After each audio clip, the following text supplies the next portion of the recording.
Tropes in media are absolutely vital, and a lot of people don't seem to realize it. A lot of people in the modern digital age tend to see tropes as something that inhibits a story and makes the author less important in the grand scheme of things. Like, if you use tropes, you can't be on the same level as C.S. Lewis or J.K. Rowling. Tropes are vital to media, and a lot of people don't seem to see that in the modern age. Rather than seeing the curtains being blue as something to represent a character's depression or longing, they are seen as simply being blue. And while that can be true, and some authors don't mean that with their storytelling or their writing or their metaphors, that is disingenuous to critiquing and enhancing a media's worth. Today we're going to be looking at tropes and why they are so vital to storytelling mechanics. I'm an aspiring writer myself. I greatly enjoy writing, and tropes are a heavy part of what makes me enjoy writing so much. When you use tropes and use them well, you can enhance a story rather than destroy it. A lot of people see tropes as the destruction of media, because if you have to rely on these tropes, how good of a writer can you truly be? But your worth as a writer is proven when you use these tropes and use them well to tell your own story with them. Now, what is a trope? Well, tropes are thematic storytelling devices that communicate something figurative to an audience. So this can mean a broad variety of things. Anything that is used to derive a plot can be seen as a trope. Let's get more into specific tropes. If you used websites like TV Tropes in the past, you'll know there's hundreds upon thousands of tropes that can be utilized. And these mechanics are vital to creating enhancing stories. Some examples of different tropes are victory by endurance, boy and his ex, and the bad guy wins. Victory by endurance. Sometimes the one who wins a battle is simply the last man standing.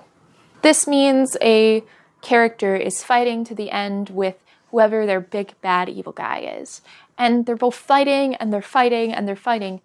And it's whoever can last the longest that truly wins, rather than whoever is the strongest or whoever has the best tools or the best weapons. That doesn't matter here. It's whoever can outlast the other. Victory by endurance is utilized to show a slow path to victory.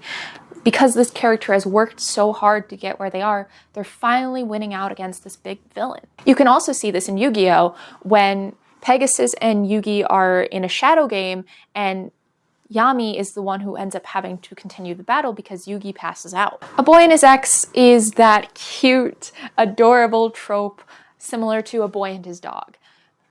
This is used in media such as Lilo and Stitch, with Lilo and Stitch, Lilo standing in for the boy, X standing in for Stitch.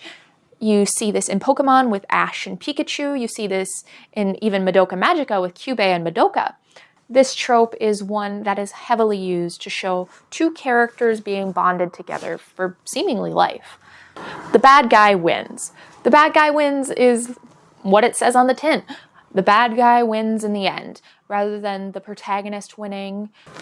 The bad guy wins can often be seen within media using alternative universe stories, such as in the WordGirl episode, A World Without WordGirl, where the main character, Becky, sees the world where her villain, Chuck, won because she wasn't there to stop him.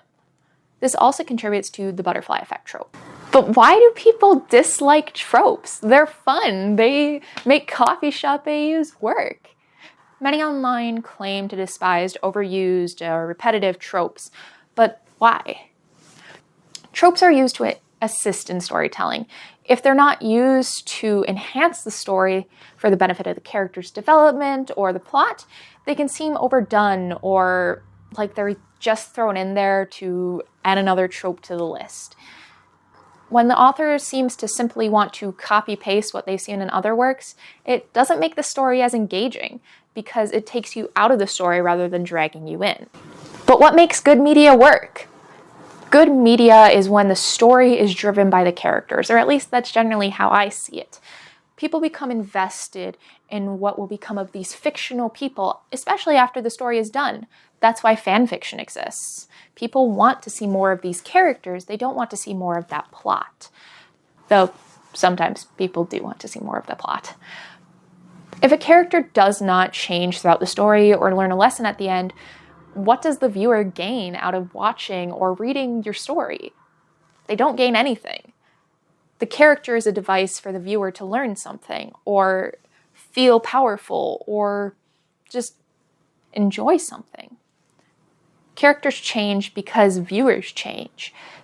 Overall, please remember that tropes are simply devices used to help tell a story.